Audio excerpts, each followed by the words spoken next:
2024 August నెల 1 నుండి 31 వరకు కుంభరాశి ఫలితాలు. ఈ కుంభరాశిలో శని ఉన్నాడు. ఈ కుంభరాశికి శని స్వక్షేత్రం. దీనికి ద్విస్వభావం, 2 రకాల స్వభావాలు. ఒక రకం స్వభావం ఏంటంటే కుంభరాశికి అధిపతి శని. అందువల్ల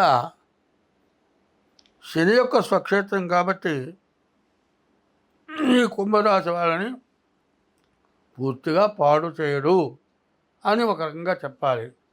అయితే పూర్తిగా పాడు చేయడురా అంటే కొన్ని రకాల సమస్యలు ఉన్నాయండి.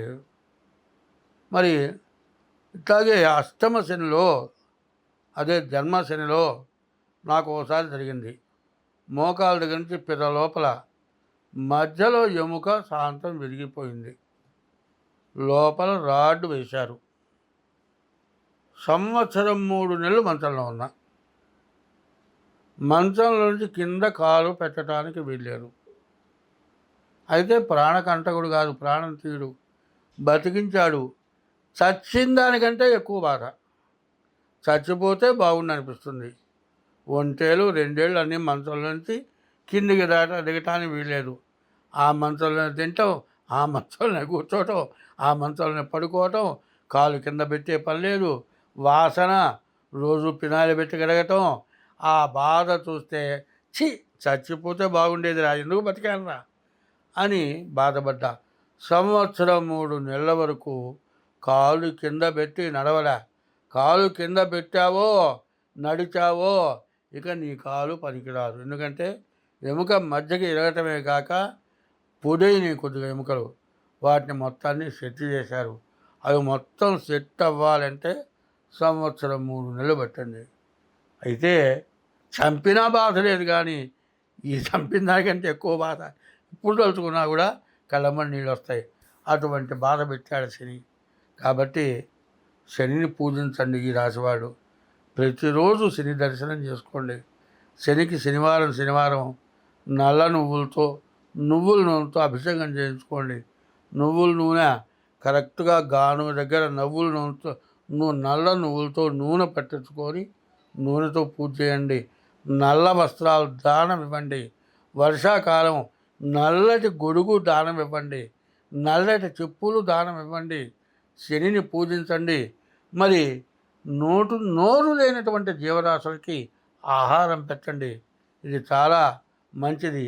ఎన్ని కష్టాలు వచ్చినా, ఎవరు ఎంతమంది మీకు అపకారాలు చేసినా వాళ్ళని నోరు తెరిచి దూషించబాకండి.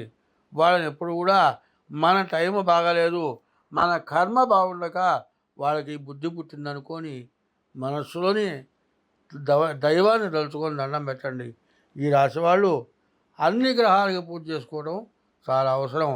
తర్వాత శని కుంభంలో ఇంకొక సంవత్సరం పాటు ఉంటాడు. ఇది చివరికి వచ్చేప్పటికల్లా ద్వితీయానికి వస్తాడు.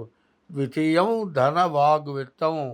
శని ద్వితీయంలో ధనాధిపతి అవుతాడు కాబట్టి, ధనాన్ని రక్షించేవాడు కాబట్టి మీకు ఎటువంటి సమస్య రాదు, అన్ని విధాలా బాగుంటుంది. కాబట్టి ముందుగా మీ డేట్ ఆఫ్ బర్త్ ద్వారా ఈ సంవత్సరం తప్పనిసరిగా మీ జాతకం చూపించుకొని దానికి నివారణ అనేది ఏదో చేసుకోండి. మీకు అన్ని విధాలా బాగుంటుంది. దాదాపు ఇప్పటికి చెప్పాలంటే 4 సంవత్సరాలు చాలా 4 సంవత్సరాలు దాదాపు బాగా కష్టపడ్డారు. ఇంకొక సంవత్సరం బాగా కష్టపడే సమయం. ఈ సమయాన్ని తప్పించుకుంటే మీకు ఎదురు లేరు. ఎందుకంటే కొండ చివరిదాకా ఎక్కారు, చివరి అంచు కాస్తే ఉంది. ఆ కాస్త ఎక్కగలిగితే ఇబ్బంది లేదు. కాలు జారితే కింద ఉంటాం. కాలు జారకుండా శిఖరం చివరికి వెళ్ళగలిగేటువంటి స్టేజీ రావాలంటే దైవమే మీకు రక్షణ. దైవాన్ని రక్షిస్తాడు. ఈశ్వరార్చన చేయండి, సూర్య నమస్కారాలు చేయండి. ప్రతిరోజు శివాలయానికి వెళ్ళి శివుడికి నవగ్రహాలకి ప్రదక్షిణం చేయండి. మీ డేట్ ఆఫ్ బర్త్ ద్వారా మీ జాతకం చూపించుకోండి. శనిని ఎవరైతే పూజిస్తారో వాళ్ళకి ఎటువంటి అపకారం జరగదు, అది మాత్రం గుర్తుపెట్టుకోండి. ఇది కాక ఇంకా ప్రత్యేకమైంది మీనరాశి అయిపోయిన తర్వాత మీకు ప్రత్యేకంగా చేయదగింది చెబుతాను.